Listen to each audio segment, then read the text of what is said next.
কোন কর্মচারীর মাসিক মূল মজুরি 14,000 টাকা, মানে এক মাসে যদি সে কাজ করে সে 14,000 টাকা বেতন পাবে। ওভারটাইম মজুরি স্বাভাবিক মজুরির 1.5 গুণ, স্বাভাবিক কার্যঘণ্টা 200, উক্ত মাসে মানে স্বাভাবিক কার্যঘণ্টা 200 মানে কি সে টোটাল এক মাসে 200 ঘন্টা কাজ করতে হবে, মানে এটা তার ন্যূনতম কার্যঘণ্টা। তাকে 200 ঘন্টা কাজ করলে সে 14,000 টাকা বেতন পাবে। এরপরে কি বলছে, উক্ত মাসে ওই কর্মচারী কাজ করেছে 240 ঘন্টা। 240 ঘন্টা যদি সে কাজ করে তাহলে সে কত ঘন্টা বেশি কাজ করছে।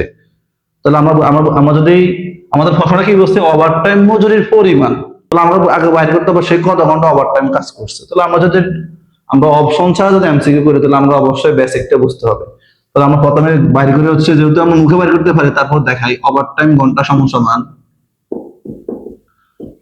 ওভারটাইম ঘন্টা সমান সে বলছে কি তাকে অবশ্যই 200 ঘন্টা এক মাসে কাজ করতে হবে। 200 ঘন্টা কাজ করলে সে কি এই 14,000 টাকা কি পাবে, বেতন পাবে। কিন্তু সে কাজ করছে কত ঘন্টা, সে কাজ করছে হচ্ছে 240 ঘন্টা। তাহলে আমরা যদি 240 থেকে, যদি বড় সংখ্যা 240 থেকে 200 ঘন্টা বাদ দিই, তাহলে আমাদের ওভারটাইম ঘন্টা বাইরে হচ্ছে কত ঘন্টা, 40 ঘন্টা। 40 ঘন্টা, এটা হচ্ছে ওভারটাইম ঘন্টা। বাইরে করতে হবে কি ওভারটাইম মজুরির পরিমাণ, ওভারটাইম মজুরির পরিমাণ। এখন আমাদের আর একটা কাজ করতে হবে কি ওভারটাইম মজুরির হারটা কত টাকা আসে, ওভারটাইম মজুরির হার। আমরা আবার লিখি ওভারটাইম মজুরির হার, ওভারটাইম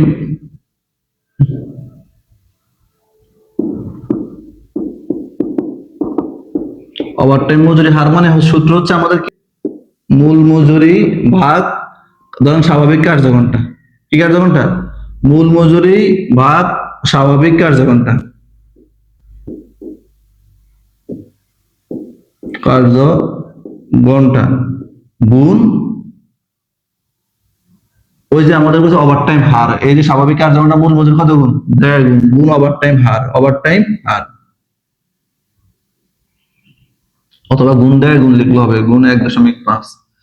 মানে আমাদের ওভারটাইম মজুরি হার হচ্ছে কি স্বাভাবিক মজুরির হারের কত গুণ, 1.5 গুণ। তাহলে আমাদের স্বাভাবিক মজুরি হারটা তো দেওয়া নাই, এখানে আছে টোটাল তার বেতন দেওয়া আছে। আমাকে আগে অবশ্যই স্বাভাবিক মজুরি হারটা বাড়ি করতে হবে। তাহলে আমাদের স্বাভাবিক মজুরি হারের সূত্র হচ্ছে মূল মজুরি ভাগ স্বাভাবিক কার্যঘণ্টা, মূল মজুরি ভাগ স্বাভাবিক কার্যঘণ্টা। যদি আমরা ভাগ করি তাহলে আমাদের স্বাভাবিক মজুরি হার বাইরে হবে, তার সাথে ওভারটাইম মজুরি হার বলছে কি তার 1.5 গুণ, গুণ 1.5 দিয়ে দিচ্ছে, অথবা কি 100 2 ভাগের 1 গুণ। তাহলে আমাদের যদি লিখি আমাদের স্বাভাবিক মূল মজুরি হচ্ছে 14,000, স্বাভাবিক কার্যঘণ্টা হচ্ছে 200, আর গুণ 1.5। তাহলে আমাদের কত হয়, এখানে হয় 70। কত হয়, 70 গুণ 1.5, তাহলে হয় 105। তাহলে আমাদের কত টাকা হয়, স্বাভাবিক মজুরির হার হচ্ছে 70 টাকা, আর ওভারটাইম মজুরির হার হচ্ছে কত টাকা, 105 টাকা। কত টাকা, 105 টাকা। এখন আমাকে কি করতে হবে, ওভারটাইম মজুরির পরিমাণটা নির্ণয় করতে হবে। কি করতে হবে, ওভারটাইম মজুরির পরিমাণ। তাহলে আমরা মেইন, সুতরাং ওভারটাইম মজুরির পরিমাণ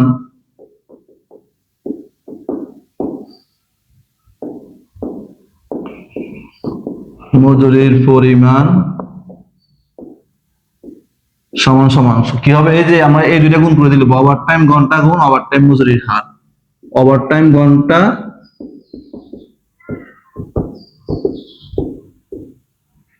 গুণ ওভারটাইম মজুরির হার।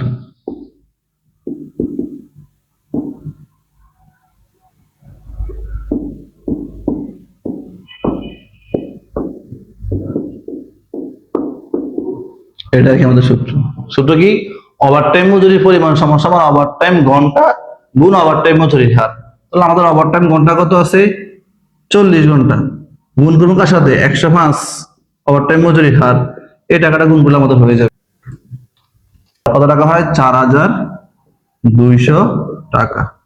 তাহলে আমাদের উত্তর, এখানে উত্তর কত, এখানে উত্তর হবে সমান সমান কত হবে, 4,200 টাকা, 4,200 টাকা। আশা করি বুঝতে পারছেন।